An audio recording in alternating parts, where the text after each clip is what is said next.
Hello student, आज विद्यालय में आपका स्वागत है। आज हम कक्षा 10वीं के इतिहास का चौथा अध्याय औद्योगिकरण का युग का भाग 12 देखेंगे। तो चलिए बच्चों स्टार्ट करते हैं। आज हम समझेंगे औद्योगिक विकास का अनूठापन। भारत में जो औद्योगिक विकास हुआ उसमें क्या एक नयापन था, क्या अनूठापन था, इन सभी चीजों को आज हम डिस्कस करेंगे।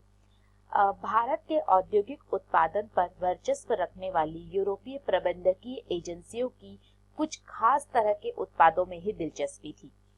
आप जानते हैं बच्चों कि जो यूरोपीय जो एजेंसी थी, जो मैनेजमेंट एजेंसियां होती थी, वो किसी भी प्रकार के जो बिजनेस थे उनको कंट्रोल करती थी, उनको मैनेज करती थी।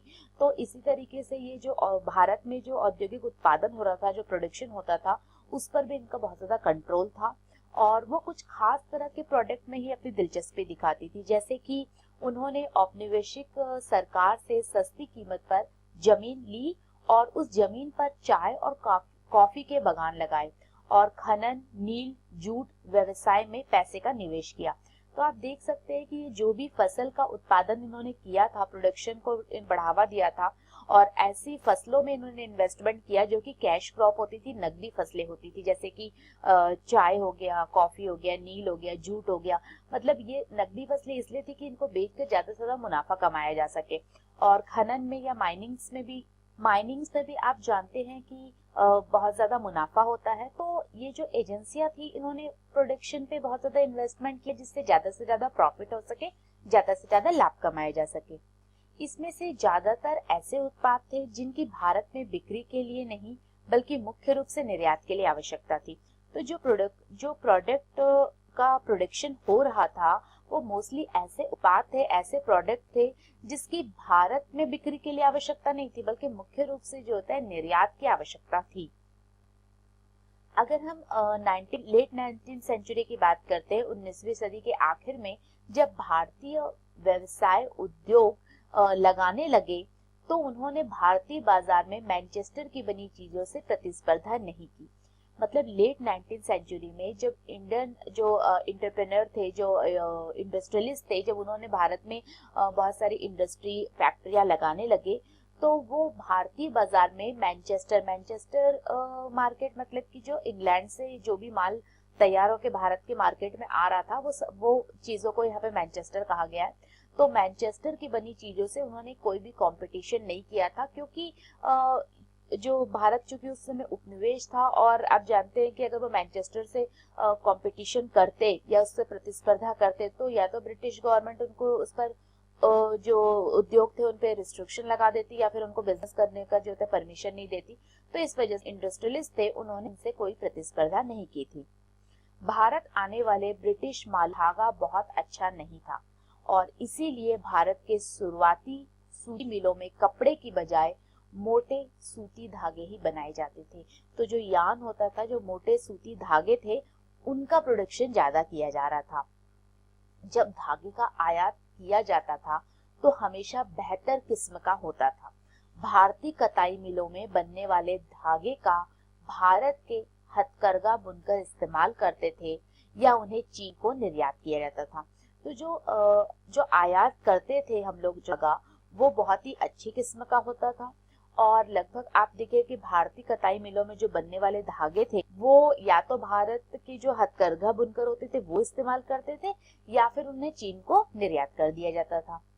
20वीं सदी के पहले दशक तक, मतलब जब 20th सेंचुरी के स्टार्टिंग में भारत में औद्योगिकरण का ढर्रा कई बदलावों की चपेट में आ चुका था। मतलब भारत में इंडस्ट्रियलाइजेशन जो था उसके पैटर्न में बहुत ज्यादा चेंजेस आया था। आप जानते हैं कि इस समय 20वीं सदी में जो है स्वदेशी आंदोलन ने जोर पकड़ लिया था और स्वदेशी आंदोलन को गति मिलने से राष्ट्रवादियों ने लोगों को विदेशी कपड़े के बहिष्कार के लिए प्रेरित किया था।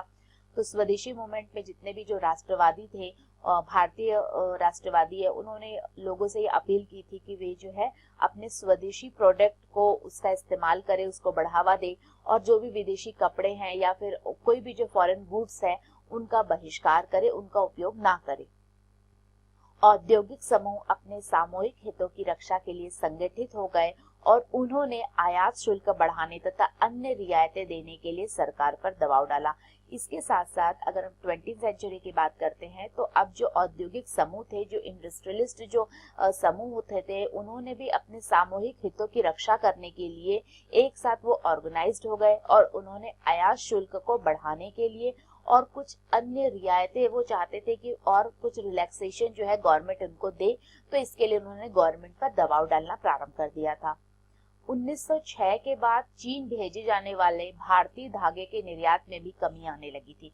अगर हम 1906 की बात करते हैं तो जिस प्रकार से पहले भारतीय धागे जो मोटा यान होता था वो चीन भेजा जाता था, लेकिन अब उसमें बहुत ज्यादा कमी आ गई थी, जिसका कारण ये था कि चीनी बाजारों में चीन और जापान की मिलों में के उत्पाद छा गए थे। तो चीन में के जो भी कारखाने थे, जो फैक्ट्री में जो प्रोडक्शन हो रहा था और जापान की जो मिलों में प्रोडक्शन हो रहा था, उससे वहां के पूरे मार्केट जो होता है उसमें वो सारे प्रोडक्ट आ गए थे और उससे अब भारतीय धागों को बहुत ज्यादा कड़ा कंपटीशन करना पड़ रहा था, जिसके फलस्वरूप भारत के उद्योगपतियों ने अब क्या किया, वो धागे की बजाय जो है अब वो कपड़ा बनाने लगे। पहले वो मोटा धागे थे, अब चूंकि धागे को बहुत ज्यादा कंपटीशन होने लगा तो उन्होंने अब उसकी बजाय जो है वो कपड़ा बनाने लगे, जो कि उनके लिए ज्यादा प्रॉफिटेबल भी था। 1900 से 1912 के भारत में सूती कपड़े का उत्पादन अब दुगना हो गया था। तो 1900 से 1912 अगर हम 12 साल को देखें तो भारत में सूती वस्त्र उद्योग जो है उसका उत्पादन अब दुगना हो गया था। पहले विश्व युद्ध तक औद्योगिक विकास धीमा रहा था। तो फर्स्ट वर्ल्ड वॉर तक अगर हम देखते हैं 1918-1919 तक जो है औद्योगिक विकास कोई बहुत ज्यादा नहीं हुआ था। युद्ध ने एक बिल्कुल नई स्थिति, लेकिन इस युद्ध के कारण एक नई कंडीशन सामने आई थी। वो क्या थी कि ब्रिटिश कारखाने सेना की जरूरतों को पूरा करने के लिए युद्ध संबंधी उत्पादन में व्यस्त थे। इसलिए भारत में मैनचेस्टर के माल का आयात कम हो गया, क्योंकि वहां पे ब्रिटेन जो है वो फर्स्ट वर्ल्ड वॉर में पूरी तरह से इन्वॉल्व था और वहां में जो ब्रिटिश सेना थी उनकी जरूरतों को, बहुत सारी नीड्स होती है उनको, और उनकी जरूरतों को पूरा करने के लिए युद्ध संबंधी जो सामग्री है, जो उत्पादन है, उसके लिए इतने ज्यादा ये इन्वॉल्व हो गए थे कि भारत का मार्केट जो होता है, जो मैनचेस्टर की वस्तुओं से भरा था, अब उनमें जो है आयात कम होने लगा था, उसका माल जो है उसका आयात कम हो गया था। तो इससे क्या हुआ, इससे भारतीय बाजारों को रातों रात एक विशाल देशी बाजार मिल गया। तो भारतीय कारोबारियों को एक अपना स्वयं का जो होता है, स्वयं मतलब देशी मार्केट अब उनको मिल गया था। युद्ध लंबा खींचा तो भारतीय कारखानों में भी फौज के लिए जूट की बोरियां, फौजियों के लिए वर्दी, कपड़े, टेंट और चमड़े के जूते, घोड़े, खच्चर की जीन और बहुत सारे अन्य सामान बनने लगे और नए नए कारखाने लगाए गए।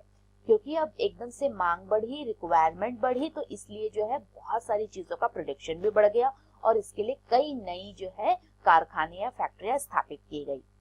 आप देख सकते हैं ये इस फोटो में कि मद्रास चैम्बर ऑफ कॉमर्स का ये फर्स्ट ऑफिस था, दफ्तर था। 19वीं सदी के आखिर तक देश के विभिन्न क्षेत्रों के व्यवसायी मिलकर चैम्बर ऑफ कॉमर्स बनाने लगे थे, ताकि सही तरीके से व्यवसाय कर सके और सामूहिक चिंता के मुद्दे पर फैसला ले सके। उन्होंने अपने आप को ऑर्गेनाइज्ड होकर इस तरीके का चैम्बर ऑफ कॉमर्स की स्थापना की थी। पुराने कारखाने कई पालियों में चलने लगे, जो पुराने जो फैक्ट्री थी वो कई शिफ्टों में चलने लगी। बहुत सारे नए मजदूरों को काम पर रखा गया और हर एक को पहले से भी ज्यादा समय तक काम करना पड़ता था। युद्ध के दौरान औद्योगिक उत्पादन तेजी से बढ़ा। तो जो युद्ध से पहले जो औद्योगिक उत्पादन में कमी थी, युद्ध के बाद औद्योगिक उत्पादन जो होता है उसमें बहुत ज्यादा बढ़ोतरी हुई, बहुत ज्यादा तेजी आ गई थी। युद्ध के बाद भारतीय बाजार में मैनचेस्टर को पहले वाली हैसियत कभी हासिल नहीं हो पाई। आधुनिकीकरण न कर पाने, अमेरिका, जर्मनी और जापान के मुकाबले कमजोर पड़ जाने के कारण ब्रिटेन की अर्थव्यवस्था चरमरा गई थी। तो ब्रिटेन को देखे, फर्स्ट वर्ल्ड वॉर के बाद बहुत ज्यादा हानि हुई थी। एक तो पहले ये था कि अभी तक जो उनका इंडियन मार्केट उनके लिए था, क्योंकि मैनचेस्टर की जो भी वस्तुएं आती थी बनकर, वो उसके लिए एक मार्केट तैयार था भारत। लेकिन युद्ध के बाद जो है अब भारतीय बाजार में मैनचेस्टर की जो पहले जितनी डिमांड थी वस्तुओं की, जो उसकी हैसियत थी, वो यही थी। इसके साथ साथ समय के साथ साथ आधुनिकीकरण भी जो है वो ब्रिटेन नहीं कर पाया था, जिसकी वजह से उसको बहुत ज्यादा कॉम्पीटना पड़ा था अमेरिका, जर्मनी और जापान, और ये बहुत ज्यादा आगे निकल गए थे, जिसकी वजह से अब ब्रिटेन की अर्थव्यवस्था जो है वो पूरी तरीके से हिल गई थी। कपास का उत्पादन बहुत कम रह गया था और ब्रिटेन से होने वाले सूती कपड़े के निर्यात में अब जबरदस्त गिरावट आई। उपनिवेशों में विदेशी उत्पादों को हटाकर स्थानीय उद्योगपतियों ने घरेलू बाजारों पर कब्जा कर लिया और धीरे धीरे अब अपनी स्थिति को मजबूत बना लिया। तो देखिए किस तरीके से जो है वह समय चेंज हुआ, टाइम के चेंज होने पर किस उत्पादों को हटाया गया और जो स्थानीय उद्योगपति थे उन्होंने जो है अब जो देसी मार्केट है उस पर कब्जा कर लिया था और अपनी स्थिति को और अच्छा कर लिया।